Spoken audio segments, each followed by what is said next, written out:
Queridos, com muita alegria, quero saudar a todos com a paz do Senhor.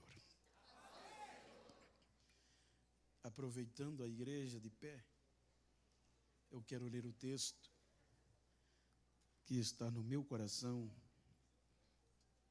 para transmitir uma palavra de renovação, tendo em vista que a proposta é renovo. Carta do apóstolo Paulo aos Romanos, é muito conhecido o texto, a mensagem, mas relutei, e é esta mensagem que está no meu coração. Romanos capítulo 11, versículo 17, para tomar como base, está escrito: e se alguns dos ramos foram quebrados, e tu, sendo zambujeiro, foste enxertado em lugar deles e feito participante da raiz e da seiva da oliveira. Amém? Queiram tornar assentos. Enquanto quero agradecer a Deus, que agradeço, pastor, por mais um ano consecutivo, ter o privilégio de estar ministrando nesta igreja, e para isso agradecer ao pastor Samuel J. Marques, com a sua muito digna esposa, pastora Miriam, pastor Zaqueu, e em nome deles a todo o corpo ministerial, a igreja, que Deus os abençoe. Quero dizer da alegria de rever o corpo ministerial, rever o pastor Denis, que cuida da logística, como também agradecer, externar a minha gratidão ao pastor Júlio por me recepcionar com a minha neta, de uma forma tão calorosa, receptiva, representando a cada um de vós. E para completar a alegria, meu amigo, que tenho em grande estima, Nani Azevedo, te amo, não mereço, mas é este o sentimento que eu tenho por ti. Muito bom te ver. Queridos, serei sucinto, mas objetivo, e gostaria de falar-lhes sobre saturação. Diga comigo, saturação. Quando nós lemos a carta de Paulo aos Romanos, os irmãos observam que ele está escrevendo a carta para os gentios. Gentios, todos os seres humanos, todas as famílias, as nações que estavam fora da promessa, do conceito e da chamada de Abraão, ou seja, que não eram hebreus ou judeus, gentios, povos pagãos, que não tinha a perspectiva nem o direito de gozar dos mistérios de Deus. Quando Paulo escreve a carta, os irmãos hão de convir que ele aborda alguns conceitos, e entre eles, advertindo os judeus que não cometam os mesmos erros que os judeus cometeram.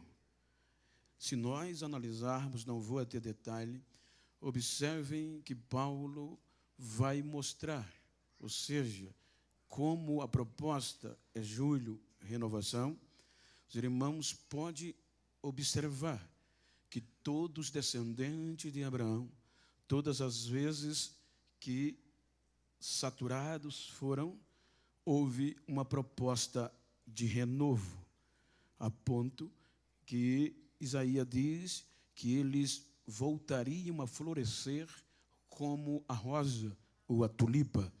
Então, em todo o Velho Testamento, judeus, para os irmãos ter uma pálida ideia, menos de 1%, arredondando 1%, em relação a capítulo 1189, menos de 1%, arredondando 1%, fala da história geral, da criação, da decepção, do recomeço, do se perder.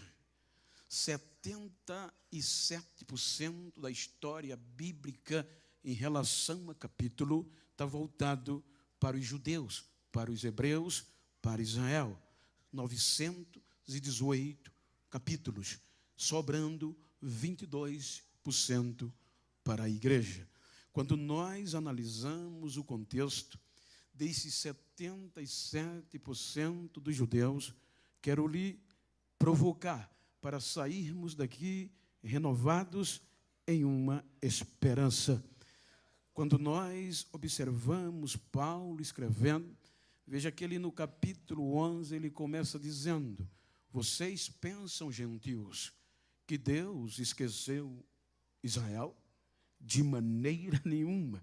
E observem que ele vai agora nos advertir para não cometer os mesmos erros.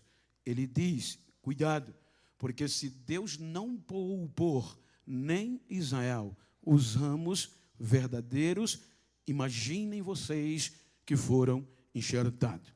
Então, com base nisto, você vai observar que na alegoria do apóstolo Paulo, ele apresenta uma alegoria comparando nós, gentios, como uma oliveira, porém, diferente da do Antigo Testamento. No Antigo Testamento, os irmãos observem que por várias vezes Deus dá para você sentir o sentimento, trazendo o sentimento de Deus como humano para nós, que ele falava com alegria: Israel, minha oliveira. Quando nós observamos oliveira verde, produtiva, Isaías 41, 19, veja que Deus diz que vai plantar no deserto, vai muito tipos de árvores, como, por exemplo, a faia, a murta e tantos outros, juntamente com a oliveira. Era Deus dizendo que ia plantar Israel no meio das nações e ela ia se destacar como oliveira. Por quê? Porque há a oliveira boa e a oliveira brava. A oliveira boa e o zambujeiro, ou oliveira das rochas. E observem que daquela área vem a oliveira. Porque Deus trata Israel como oliveira? Por conta da sua produtividade, da sua resistência e do poder de frutificar. A oliveira, ela é tão boa, ela é tão progressiva, ela é tão produtiva, que ela é plantada, cultivada, ela é podada, ela é tratada, ela é cuidada de forma especial, porque nada dela se perde. A madeira é um valor exorbitante e os frutos é o mundo todo. Segundo o contexto, a oliveira, sobretudo na época, era a árvore mais produtiva e mais respeitada, cultivada na história da raça humana. Porém, do outro lado, tem o zambujeiro, ou oliveira brava, que nasce silvestremente. Ninguém planta, ninguém poda, ninguém cuida. Os seus frutos é o contrário da oliveira boa. Ela é improdutiva quando produz. O fruto é pequeno, os ramos são densos e ninguém cuida dela. Nada presta na oliveira brava ou o zambujeiro. Então veja que Paulo, como vivia naquela região de deserto, Mediterrâneo, por ali, região da Turquia, de onde vem, então, observem que ele vai usar uma alegoria mostrando o poder da saturação, usando uma árvore para contextualizar com o ser humano e comparar o privilégio dos gentios em face aos judeus. Quando nós falamos, observem que ele aponta que nós, gentios, fomos enxertados para fazermos parte da raiz da seiva. Isso implica dizer que raiz suga água, a seiva transporta os nutrientes para os ramos poderem produzir. Então, quando Paulo usa raiz, está em Deus, a seiva, Cristo, como João, capítulo 17, versículo 23, para que sejam um, como eu sou em ti, raiz e seiva e ramos. Então, permita-me falar-lhes a saturação. O que quer dizer saturação?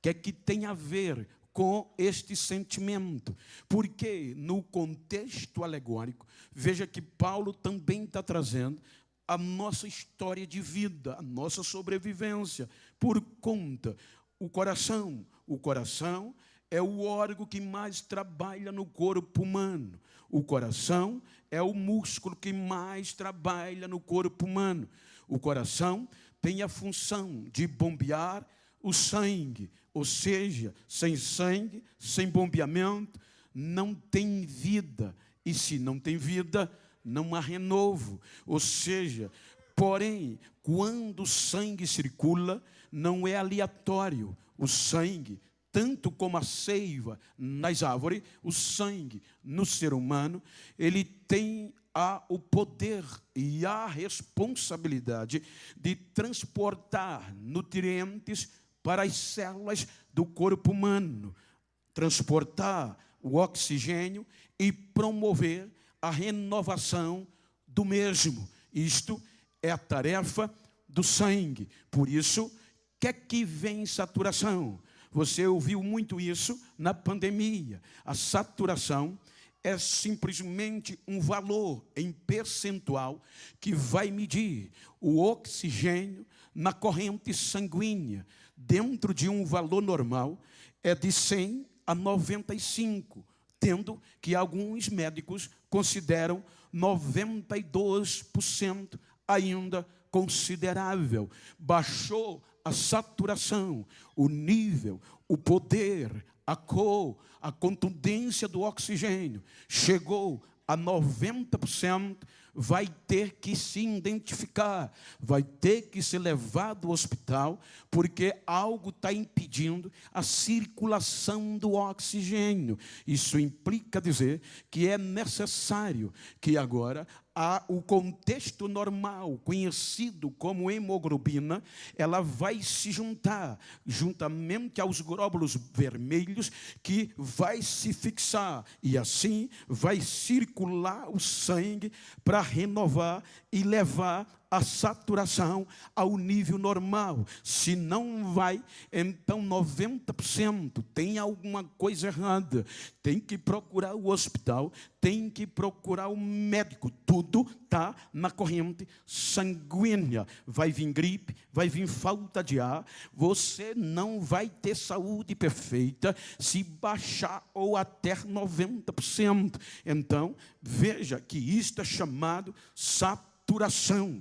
E dentro do contexto, se chegar a 90%, vai ter que ver o que é que está impedindo para logo ele subir. E subindo para 95% a 100%, vai ter renovo, vai voltar a restaurar e vai ter vida. Não vai, a morte já desistiu, subiu a saturação. Pensei que ia morrer, mas algo aconteceu, subiu de novo. Se subiu, vai dar um glória. É este o motivo do Júlio Renovação da minha parte. Me permita contextualizar o sangue de Jesus. Observe em nossas veias, quando nós analisamos o que Paulo diz aqui, isto é muito contundente, advertindo os gentios para que eles aproveite. Vejam, volto a dizer, capítulo 1 do Gênesis, você vê a criação de todas as coisas, entre aspas, capítulo 2 do Gênesis, a criação do ser humano, capítulo 3 do Gênesis, a queda do ser humano, a saturação caiu e o ser humano conhece a morte e a saturação baixa afasta o homem de Deus. Capítulo 4, a consequência da saturação baixa, o pecado, o homicídio. Capítulo 5, genealogia. Capítulo 6, degradação geral da raça humana. Capítulo 7, o dilúvio, a sentença. Capítulo 8, há uma nova aliança. Deus intervém e leva a saturação para o nível normal.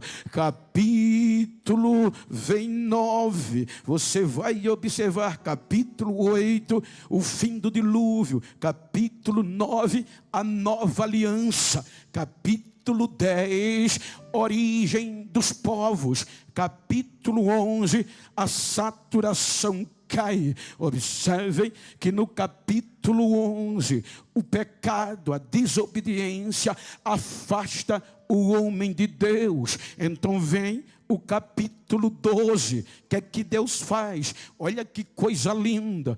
Deus vai no meio do marasmo da idolatria e faz uma proposta de um projeto invencível, incontaminável. Então, por meio de Abraão, capítulo 12, sai da tua terra, da casa do teu pai, da tua parentela, e vai para uma terra que eu te mostrarei. Ponto final. O assunto terminou. Então o que é que acontece? Na razão humana, Abraão questiona. Então vem o versículo 2. Aí Deus motiva, diz: farei de ti uma grande nação. Você vai ser famoso e o teu nome conhecido. Capítulo 12, versículo 3. E em ti serão benditas todas as famílias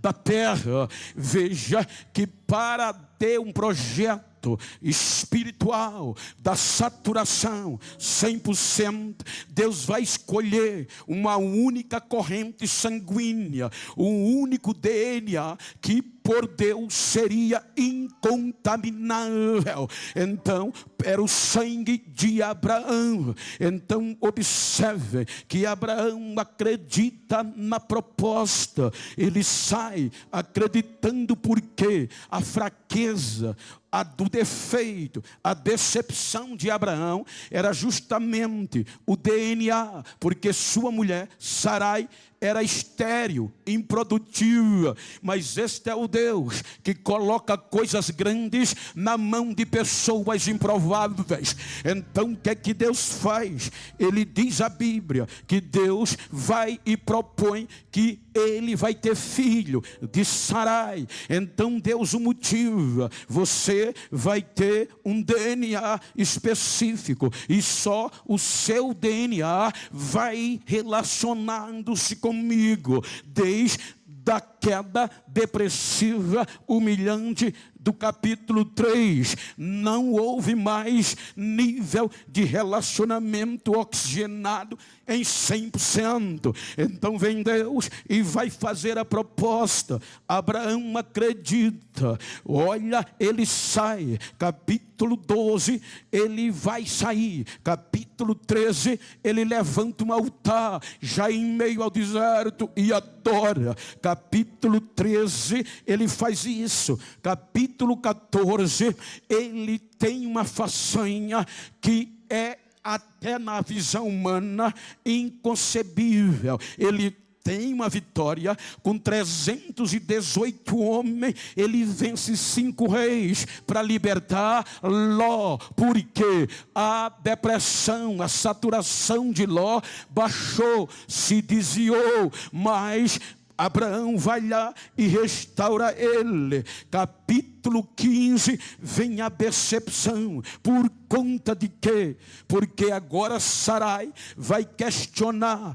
Passaram-se 10 anos e nada de filho. Então, quando uma mulher cobra, é boca quente, como diz o nordestino. Você supera muitos problemas, mas se tem problema com a mulher, você não pensa bem, não age bem, não vive bem. Qual era a questão de Sarai? É que você salvou a Ló, seus filhos, sua família, mas eu espero cerca já de 10 anos e a proposta que você e seu Deus fez não tem nexo, não se realiza. Observem que o questionamento de Sarai, nas entrelinhas, jogou a saturação de Abraão no contexto para baixo. Veja que no contexto pejorativo, ele se degradou tanto com a decepção,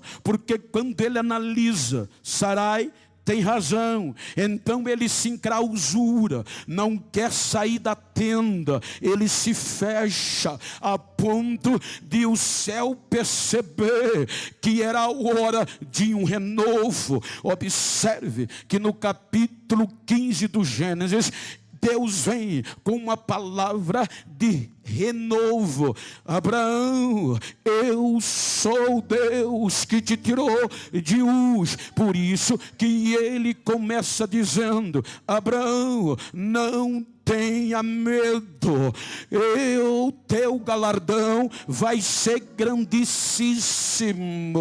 Então, a saturação do nível de oxigênio espiritual estava tão baixo que ele não quis sair do enclausuramento. Pela primeira vez, ele questiona Deus. Ele diz: mas como eu posso melhorar se até agora eu estou sem filhos? Na nossa linguagem, o que o Senhor me motivou e me prometeu não funcionou. O único herdeiro que eu tenho é o Damasceno Eliezer na minha casa. Aí Deus diz: Abraão, ele não será o teu herdeiro. A proposta está de pé, mas mesmo assim ele não quis sair do enclausuramento. Ele estava saturado, ele estava quase com 90% do oxigênio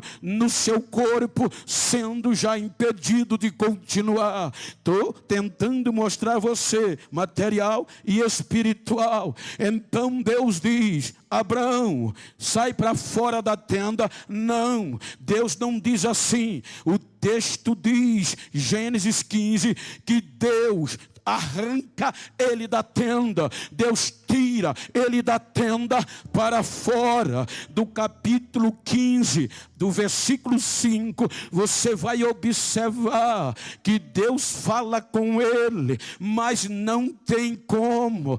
Aí vem Deus, arranca ele de dentro da tenda pelo processo sanguíneo e diz: Abraão, conta as estrelas do céu, se é que tu pode contar. Se você ler o versículo 12, do versículo 5 ao versículo 12, o versículo 12 diz: e ao pôr do sol, vai começar dizendo assim, e o sol só se põe no final do dia. Partindo desse pressuposto, olha, eu acredito que Deus arranca Abraão da tenda de dia, quando o sol brilhava, quando ele manda de Abraão contar as estrelas do céu, o sol brilhava. Por quê? Para contar a estrela de noite, até eu conto, eu já fiz muito isso, morando no interior. Não precisa ter DNA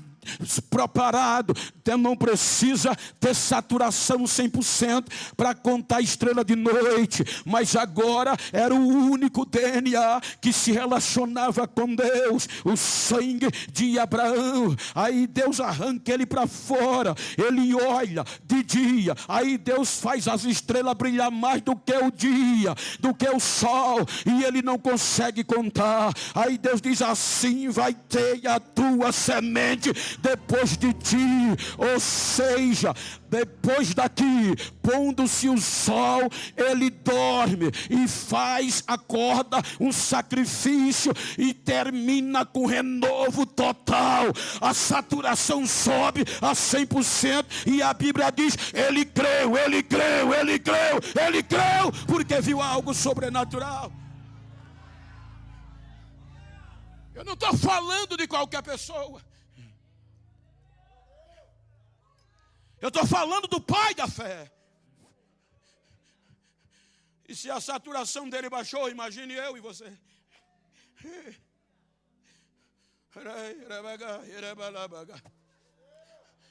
Capítulo 15, versículo 13 do Gênesis.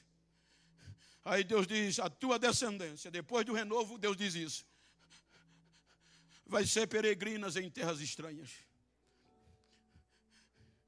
Vai ser escrava em uma terra que não é dela por 400 anos. Mas depois eu tirarei ela de lá. Abraão creu. Na impossibilidade vem Isaac. Veja que Deus vai seguindo o único DNA. De Isaac vem Jacó. Jacó gera os 12 filhos. E desce para o Egito. Isso é tão lindo que o escritor do Gênesis 46, 26, ele faz questão de falar, enumerar os originais do DNA. Ele diz que todas as almas do sangue, do DNA de Jacó, que desceram para o Egito, foram 66 almas. No versículo 27, ele diferencia os filhos de José, porque nasceram no Egito. Então, agora está o único povo de DNA separado, diferente, especial, no Egito. O tempo passa e como o DNA é por ele que se mede uma família, que se usa para ver o contexto de uma descendência ou ascendência, vai crescendo. Vem um faraó que não costuma admirar e diz para os seus conselheiros: este povo está crescendo muito. Esse povo, a gente tem que agir urgentemente para parar essa descendência, este crescimento. Mas era o projeto de Deus. Aí ele diz: vamos começar fazendo ele sofrer com o trabalho. Colocou feitores sobre eles. E eles agora vão trabalhar dobrados. Mas a Bíblia diz: quanto mais eram afligidos, mais cresciam. Não resolveu. Então vamos apertar, vamos tratá-los como escravo. Fizeram de Israel o projeto de Deus escravo. Vai ter que fazer tijolo, não vai mais ter facilidade. Vão colher a própria palha para fazer tijolo. Opressão, não parou, o povo crescia. Aí ele agora vai para o ápice. Vai para a linhagem sanguínea. Para parar o crescimento, vai ter que cortar o DNA. E para eliminar a corrente sanguínea de Abraão, elimina os meninos. Chama as parteiras, todas as hebreias que vocês ajudarem, que teu menino, quando vocês perceberem, se for menino, matem, mas mulher, deixem viver. Por quê?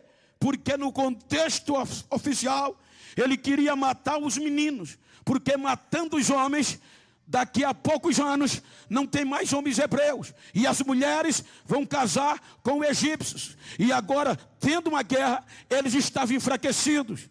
Então veja que ele propõe isso. Aí vem as parteiras e não conseguem impedir o crescimento do oxigênio na vida dos hebreus. Nascia um menino e elas não tinham temer a Deus. Faraó fica indignado. Vocês não obedeceram. Não, é que as mulheres hebreias são mais fortes do que as egípcias. Quando a gente chega, o menino já tem nascido e não dá para matar mais. Pode olhar Gênesis 2, Gênesis 1. Aí agora ele vai dar o golpe final.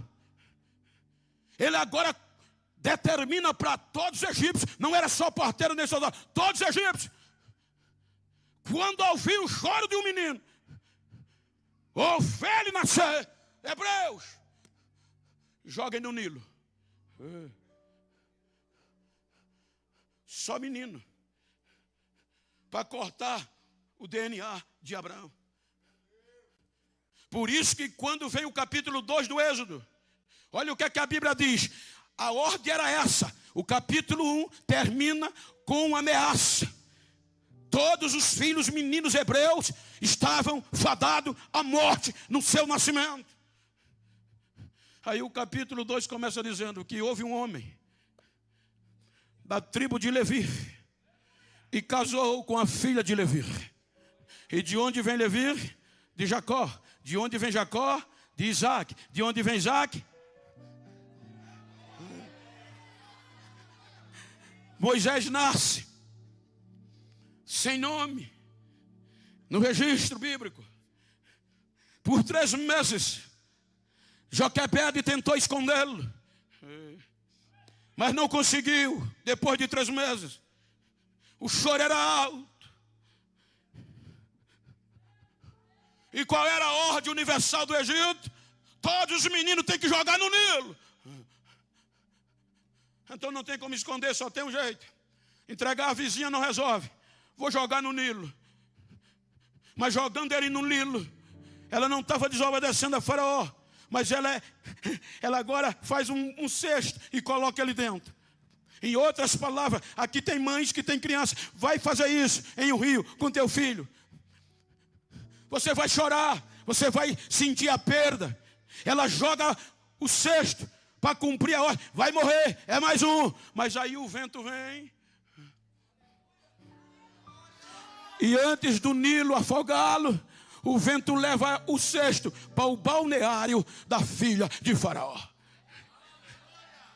Quando ela olha o cesto, que vê o menino, o coração bate. Eu quero. A irmã Miriam vai correndo.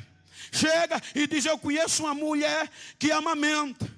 A senhora quer que eu fale para cuidar dele? Ela diz: leve e diga que cuide dele até eu chamar, e eu vou dar um salário bom a ela. Ou seja, agora Faraó queria impedir o DNA, mas agora ele vai patrocinar. É ele que vai patrocinar.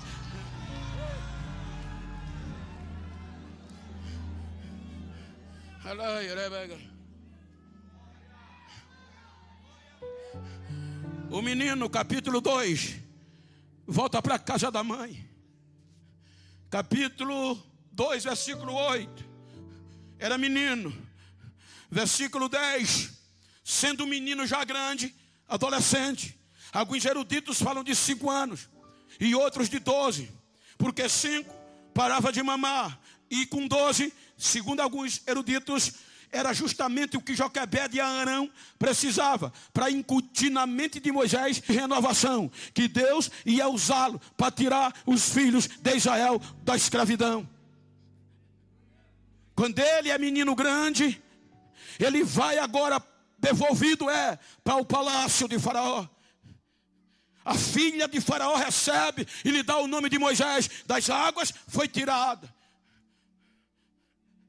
Ele agora vai estudar. Ele agora vai ser tratado como filho da filha de Faraó. Olha o que Deus faz. Quando o Faraó quis eliminar a corrente sanguínea, agora Deus coloca o projeto dentro do palácio. Ele se forma para ser um faraó. Atos, Estevão pregando, Atos 7:22, que ele se formou em toda a ciência do Egito. Era poderoso em obras e em palavras. Falar obedece. Conhecimento não era só filosófico, em todas as matérias, ciência do Egito. Está pronto.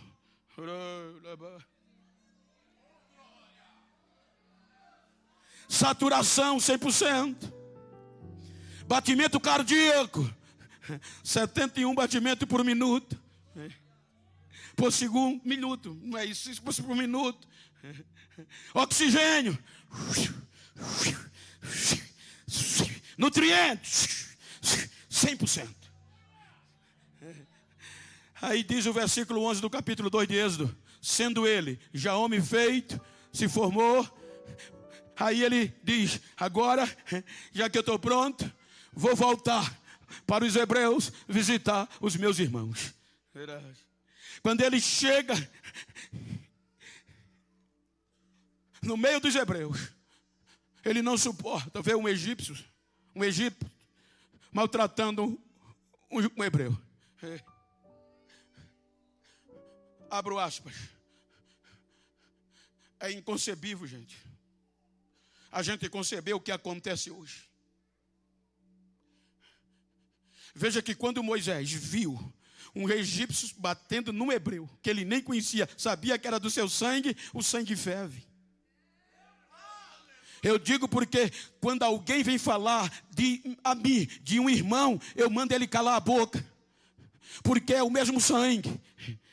E eu não posso aceitar que alguém vá denegrir o próprio sangue que é meu, que defende a mesma causa. Hoje as pessoas fazem questão, alguém errou, joga no ventilador, publica na internet.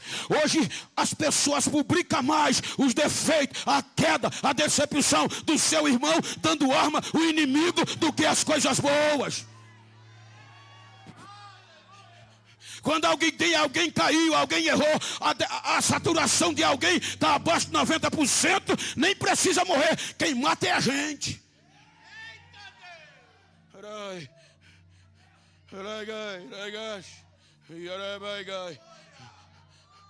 E com todo respeito, abro aspas, há quem diga que os mais propagadores de fake news somos crentes. Não tem conhecimento de causa, não lê e já vai repassando.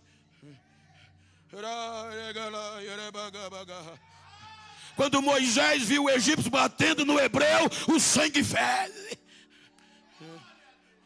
E ele vai, olha para um lado e para outro, ele não agride o irmão, ele mata o egípcio. Esconde na areia. Faz uma façanha. Aí vem Estevão, 7 de Atos dos Apóstolos, versículo 26 diz que ele matou o egípcio, porque ele esperava que os hebreus entendessem que era o mesmo sangue e que ele ia livrá-los da escravidão. Estava pronto. Ele volta para o palácio, aí diz Estevão, não demorou, no dia seguinte, foi no outro dia, ele vai dizer, vai lá nos hebreus para ver os comentários. Ele fez uma coisa aparentemente boa. Quando ele chega lá, agora não vê um egípcio, vê 2 crentes brigando. Olha a diferença, gente, de um egípcio para um hebreu. Ele já não chega querendo agredir, ele já chega manso, o mesmo sangue. Diga para quem está ao seu lado, a partir de hoje, eu vou pensar 1000 vezes antes de dizer menos uma palavra contra ti. Porque o segredo está no sangue.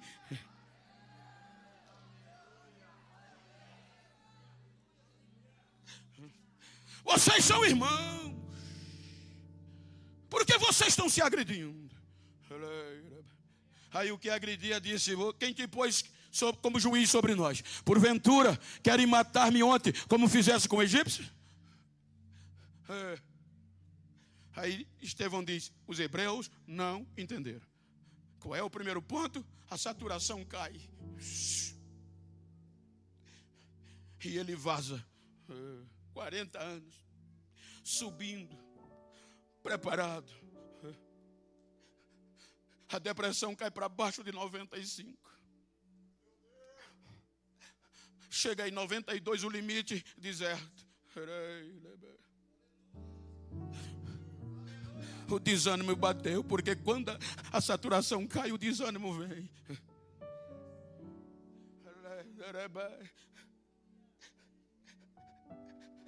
Vira as costas para tudo, com medo de morrer, e entra no deserto. Chega no deserto, se acomoda.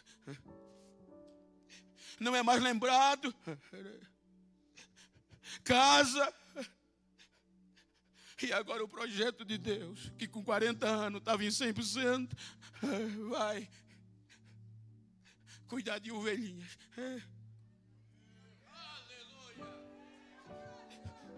Mais 40 anos se passam, agora faz 80.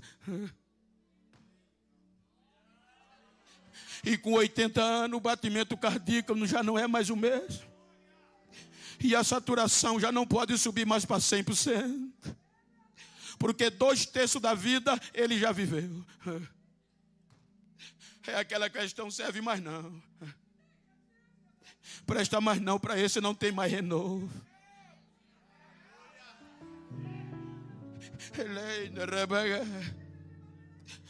O batimento não era mais o mesmo.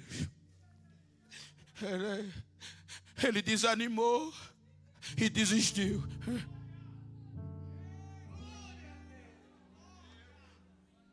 Eu não estou falando de qualquer pessoa. Abraão e agora Moisés. Quando a morte dizia, esse não vai servir mais. Quando o desânimo dizia, esse já desistiu, já ganhei. Aí ele vai pastorear as ovelhas num dia comum, arrastando com 80 anos. Os passos já não eram o mesmo, mas o batimento cardíaco não era o mesmo, mas o coração ainda bombeava.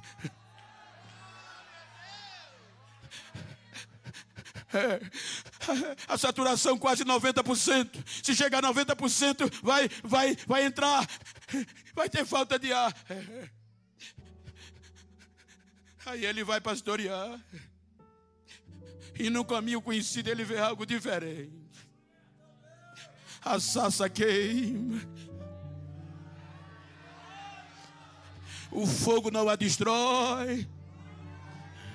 E ele vai se aproximar para ver que maravilha era aquela. E não veio representante. E o próprio Deus veio e disse, tira a sandália dos teus pés, que o lugar onde estás é a terra santa. Diga para quem está ao seu lado, o coração pode não bater mais a mesma batida. E a saturação ter caído. Diga, mas o sangue ainda circula. Se circula, vai ter renovo. Porque Deus é capaz de pegar uma saturação de 90 e em segundos ou milésimo levar para 100, porque Ele foi quem criou. Ele estava tão para baixo. Êxodo capítulo 3, versículo 10. Aí Deus diz, agora vem. Quando ninguém acreditava mais, 80 anos. Aí ele vai se justificar. Deus diz, agora vem, que eu vou te enviar a Faraó e você vai livrar o meu povo. Aí ele, versículo 11, ele diz, quem sou eu? Vai. O poderoso em palavras, em obra, agora está dizendo, não presto mais para nada. Deus diz, mas eu vou te enviar. Aí ele diz, mas nem falar eu sei. Pode olhar que ele vai se desculpando. Deus diz, não se desculpe, eu vou lhe te dar um profeta. Mas como eu vou chegar? Não se preocupe, é comigo.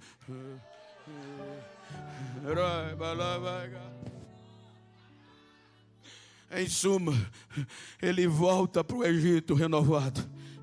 Quando parecia que a saturação não subia mais. Então, nos últimos, o último terço da sua vida, os últimos 40 anos. Olha o que é que Deus faz para renovar um crente. Você não quer ir? Joga esse pedaço de pau que está na mão no chão. Virou cobra. Pega pela cauda. Virou madeira de novo. Pega a tua mão, bota no peito. Lepra quando tira. Coloca de novo. Limpa. Ainda vai duvidar? Que eu posso renovar quando 2/3 da vida já foi embora. Que eu posso subir a saturação quando parece não ter mais jeito. Nos últimos 40 anos, Moisés, revolucionou a história da humanidade, revolucionou o Egito, revolucionou nos últimos 40 anos. Ele levanta a mão, o renovo foi tão grande que o mar se abriu. Nos últimos 40 anos, quando parecia não ter mais renovo, ele é o primeiro, é o único que diz: Deus, eu quero ver a tua glória. Ele é o único que falava com Deus como dois amigos falam, cara a cara, tete a tete. Ou seja, ainda tem renovo. Não importa como você chegou, ainda tem renovo.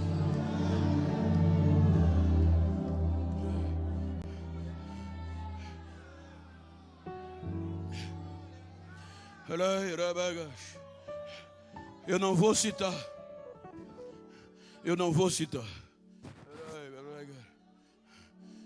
Mas veja, eu não vou citar genealogicamente. Leia Mateus 1 e leia Lucas 3. Depois, tanto ascendência como descendência, Deus seguiu a corrente sanguínea.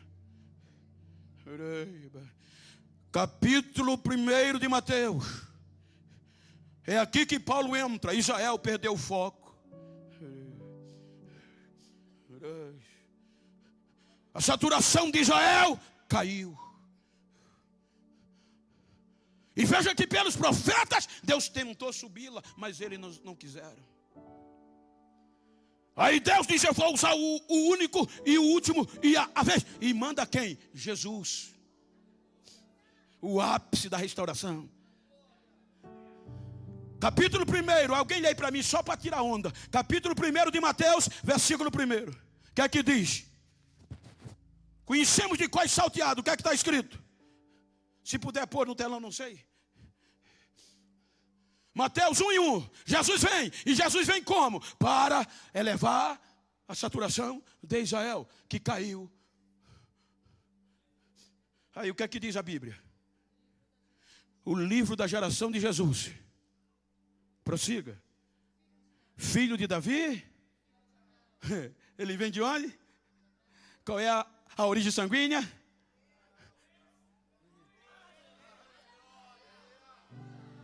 Ele vem. Mas como Israel era a oliveira que foi instituída para produzir, João 1:11, veio para os que eram seus.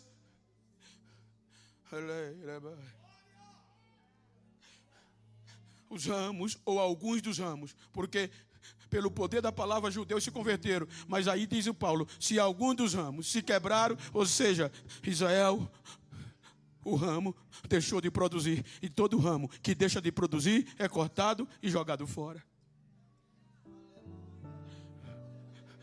Aí agora o que é que entra? Não tem como entrar, porque ninguém mais tem compatibilidade sanguínea com Abraão.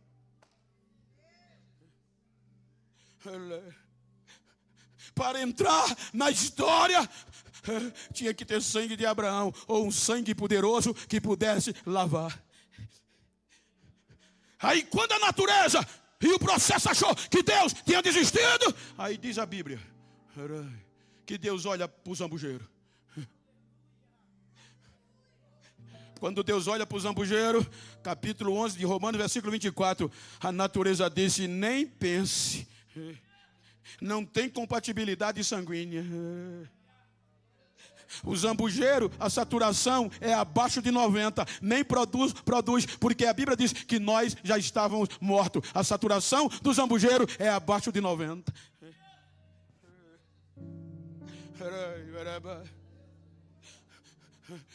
Aí Deus olha para o zambujeiro e diz: eu vou enxertá-lo.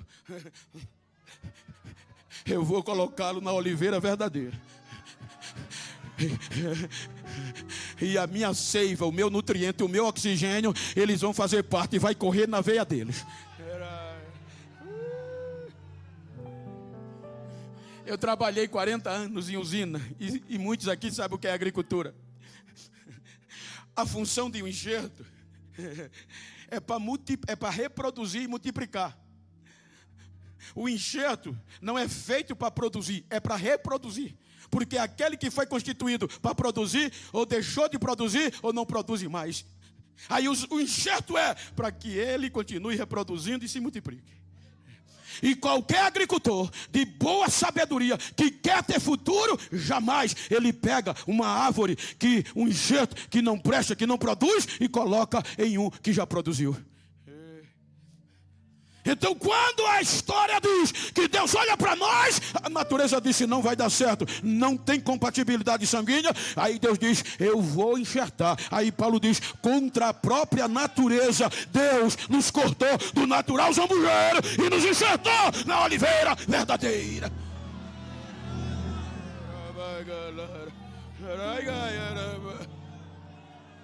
E para nós entrarmos,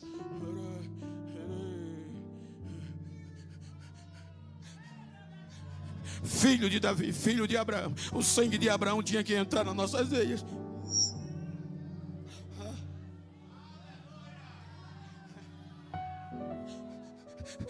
Aí é por isso que Paulo, Romanos 8, ele diz que Deus nos amou de uma tal maneira que deu o seu próprio filho para morrer por nós. É por isso que João diz que ele nos amou de uma tal maneira, João 3, que deu o seu próprio filho para que todo aquele que nele crê. Por isso que João 1, 11 e 1 diz: ele veio para os que eram seus, mas os seus não receberam, mais a todos. Aí vem a cruz. Você já falou isso muitas vezes: o sangue de Jesus tem poder. É isso aqui, gente.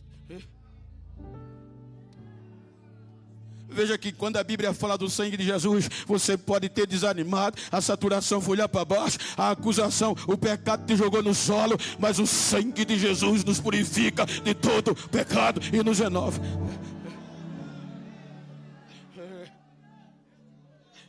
No ápice da cruz, ele grita: Pai, está consumado, Pai. A dívida está paga. Agora o zambujeiro pode ser enxertado e fazer parte da raiz e da seiva. Deus, raiz, seiva, Jesus. Deus, vida, oxigênio, Jesus. E ele não tem saturação, é 100%. Ele é 100%.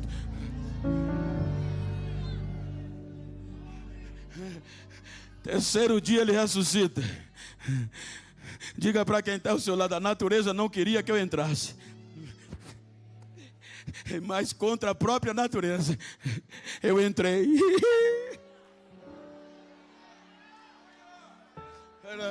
Aí Paulo diz, Romanos 8,15 por diante, que agora Deus não nos deu um espírito de medo, agora é para nós, para que tenhamos medo outra vez, mas Ele nos deu o espírito de adoção de filho. E se agora somos filhos de Deus, somos herdeiro, e sendo herdeiro, somos co-herdeiro de Cristo. Se padecemos as aflições juntamente com Ele, com certeza gozaremos da glória que há de ser revelada por Ele. Paulo, escrevendo aos gentios de Éfeso 2 e 11 por diante, olha o que é que ele diz: gentios, lembrem-se que em outro tempo vocês eram gentios, longe das alianças de Israel, vivendo sem Deus, sem paz no mundo, mortos. Mas agora vocês que estavam longe chegaram perto. Por quê? Pelo sangue de Jesus, porque Ele é a nossa paz e Ele derrubou a inimizade, tirando o muro que fazia diferença. Então agora não há mais diferença entre judeus e gentios. O sangue de Jesus tirou a diferença e agora somos filhos. Quem é filho? Quem é filho? Quem é filho? Quem é filho? Quem é filho?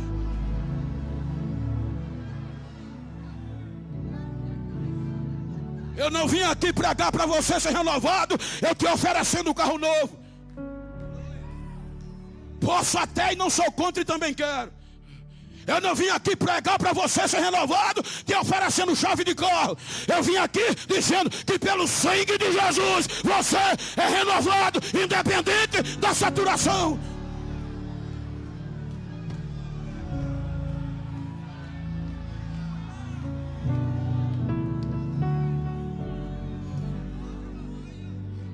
Quem é filho? Quem é filho? Apocalipse 1:5. Apocalipse 1:5. Leia em voz alta, por favor. Apocalipse 1:5, para nós concluirmos. Rapidinho, Bíblia. A testemunha fiel e da parte de Jesus Cristo é a fiel testemunha, o primogênito dos mortos e o príncipe dos reis da terra, que é mais forte. Essa última parte, vamos lá, aquele mais forte, aquele e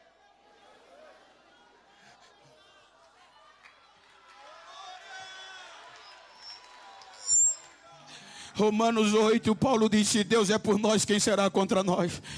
Aquele que nem o seu próprio filho poupou, mas antes o entregou para que morresse por nós, ou antes que ressuscitou. Aí ele diz: quem intentará acusação contra os escolhidos de Deus? Se foi Deus que disse, ponto, eles são inocentes, são meus, não tem mais culpa. Então mais uma vez olha para quem está ao teu lado e diga: eu não sabia que tu valia tanto assim, que tu era tão importante assim. É assim, só assim, você gosta ou que não, eu sou filho.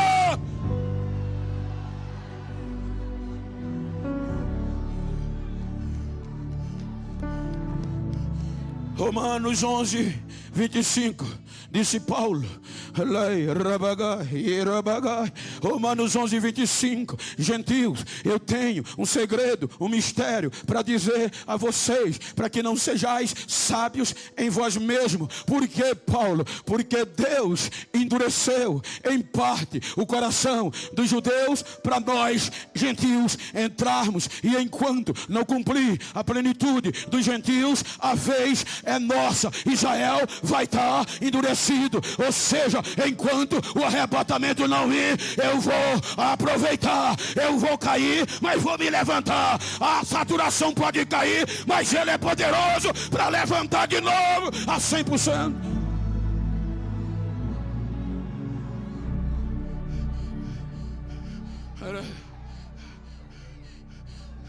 Concluindo,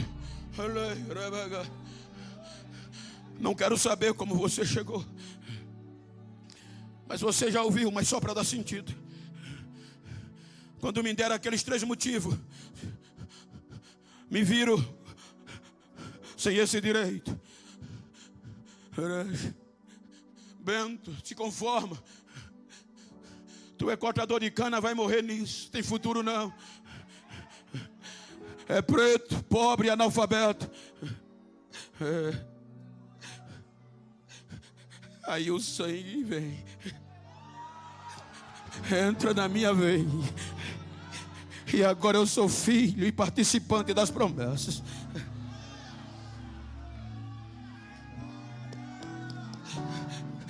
Disseram: não vai sair daqui de dentro do canavial.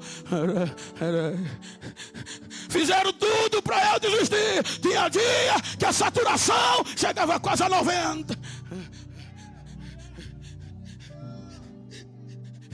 Mas eu não desistia. Até queria, mas não dava mais, porque o segredo estava no sangue.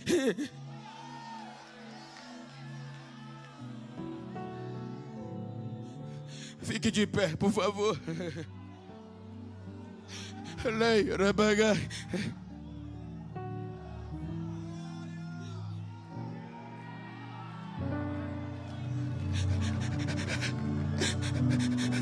Eu não quero saber como você chegou aqui, se só os trapos. Mas essa é a mensagem que eu estava orando e queimava no meu coração. E Deus me fazia sentir.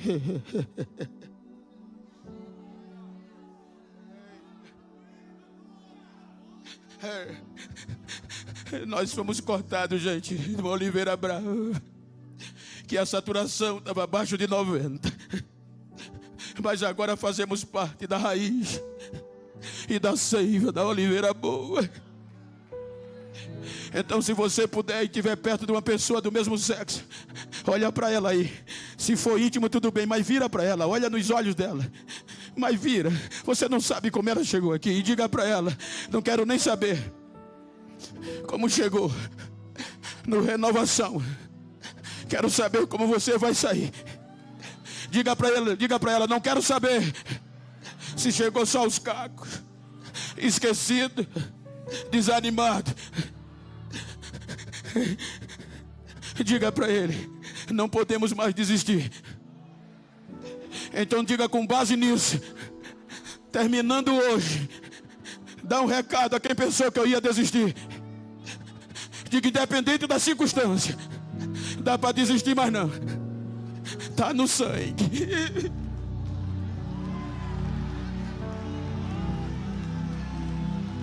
Abraça ele, abraça ela, passa pelo menos 30 minutos ou 30 segundos chorando com ela, adorando com ela, profetizando para ela. Diga, nem tente correr. Moisés foi renovado, Abraão foi renovado, todos os heróis da fé, a saturação caiu, mas Deus foi lá, levantou de novo, e você não é diferente.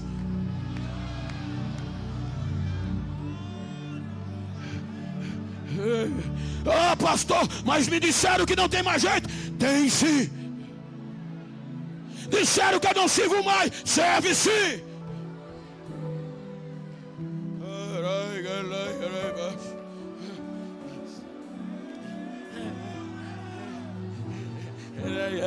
Olha, tem hora que no contexto humano chega um paciente nos hospitais, o médico diz, já morreu cerebral, o cérebro parou.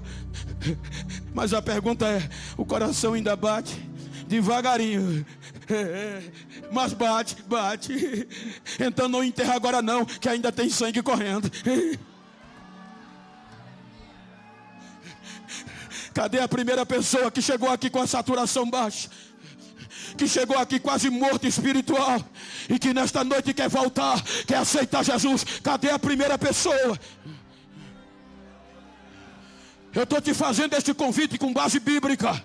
Não estou usando aqui jogos de palavra, nem figuras. Eu estou usando Bíblia, que ainda tem jeito. Eu te digo que tem jeito, porque tem. Abraão desanimou, Deus levantou. Moisés desistiu, Deus foi buscar. E hoje é a sua vez.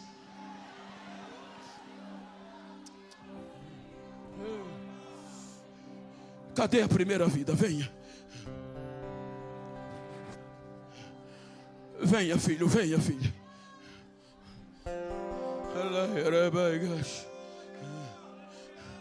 Cadê você? Venha.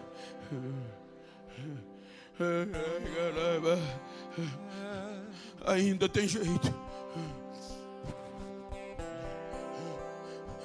A primeira vida, eu quero ver você. Eu não sou de insistir.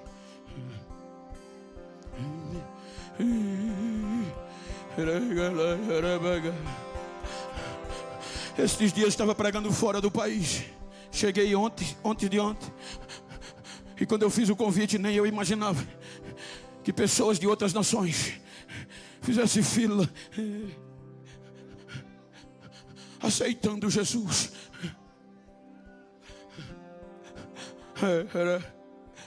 Cadê você? Tem alguém afastado da igreja aqui hoje? Deixa eu ver uma das mãos levantadas. Tem alguém que chegou aqui com a saturação a 90% ou abaixo de 90%? Cadê você? Cadê você? Venha. Eu quero orar com você. Eu quero orar por você. Eu não posso me demorar. Já passei do limite. Eu não sou, eu volto a dizer, de insistir muito. Na galeria, na nave.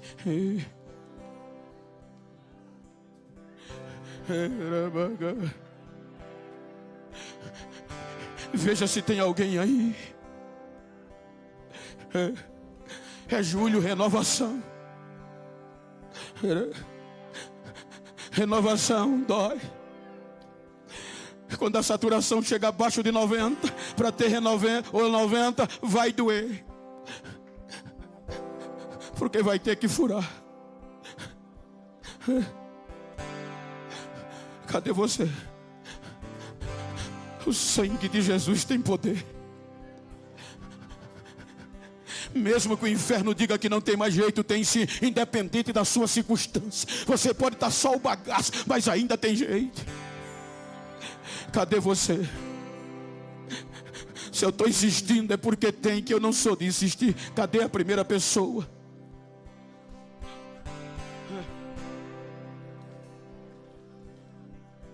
Tem 3 pessoas na live que estão se rendendo. A quarta, a quinta pode estar aqui entre nós. Venha, filho, venha, filha.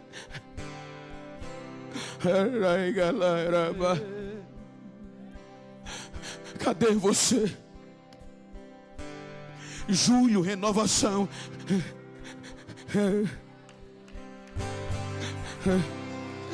Venha, filho. Cadê a quinta pessoa? A quarta já está aqui, cadê a quinta?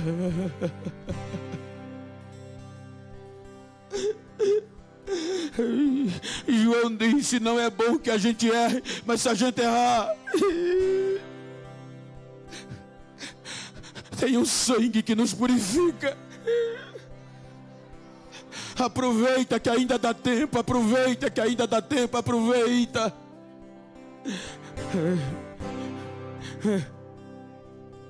Era uma oliveira de ramos quebrados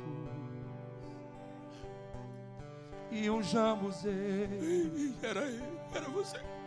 Ali fui enxertado. Essa oliveira é o meu Jesus. Nele fui enxertado. Hoje tenho oliveira verdadeira, Jesus Cristo. Nele fui enxertado. Através da fé posso eu dar frutos, enxertado assim. Cristo é oliveira, não mais vivo eu, mas Cristo vive em mim. Deixa eu fazer um segundo apelo aqui. Você que está sem igreja, sem ministério, e você precisa tomar uma decisão. Você precisa de cuidado, você precisa de pastoreio. Porque nós recebemos aqui, através da minha equipe, que do dia 1º até o dia 11, já passou aqui 132 pessoas que não tinham ministério.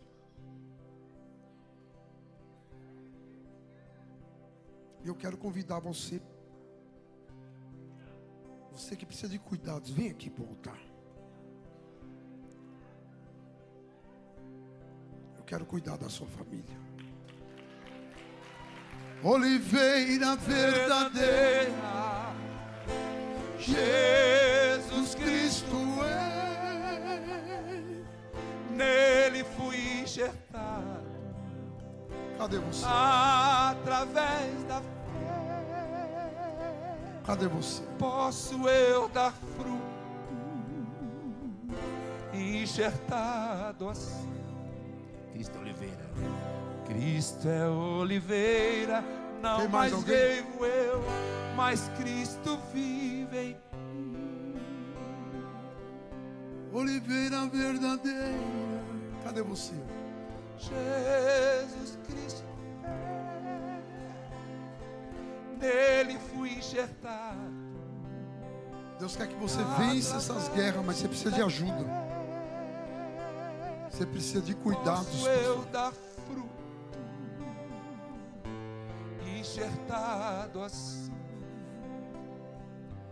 Cristo é oliveira, não mais vivo eu, mas Cristo vive.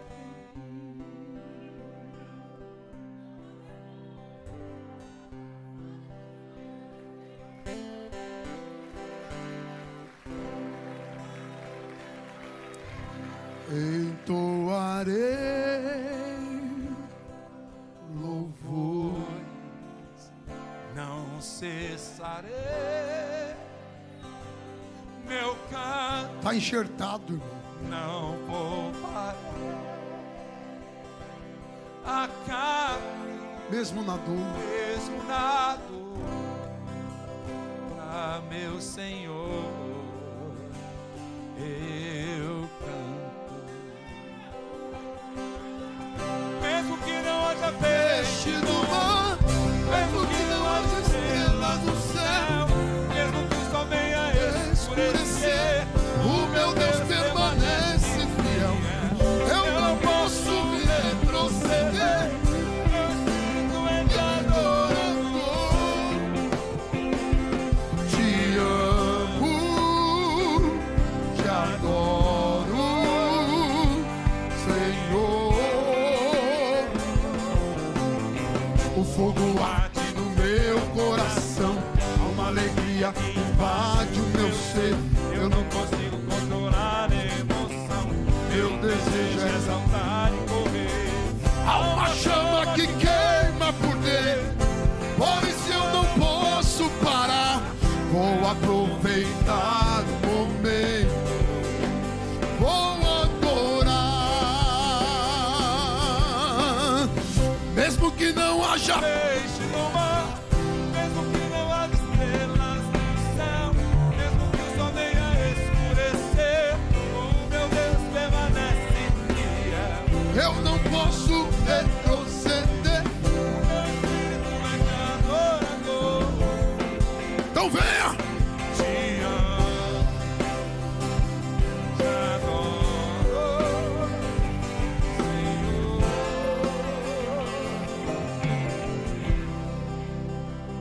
Entoarei Erabaxore, levanta as suas mãos. louvores, não Vamos orar por eles, ó cessarei. Deus. Eu canto, Aqui estão essas vidas. Só o Senhor pode segurar na mão deles. Só o Senhor pode Senhor, agir com transformação, porque Tu és o agente transformador. Trabalhe nessas vidas, para que eles possam viver debaixo dos Teus cuidados. Transforma a vida deste moço, muda a vida dele, para que ele possa viver o novo do Senhor.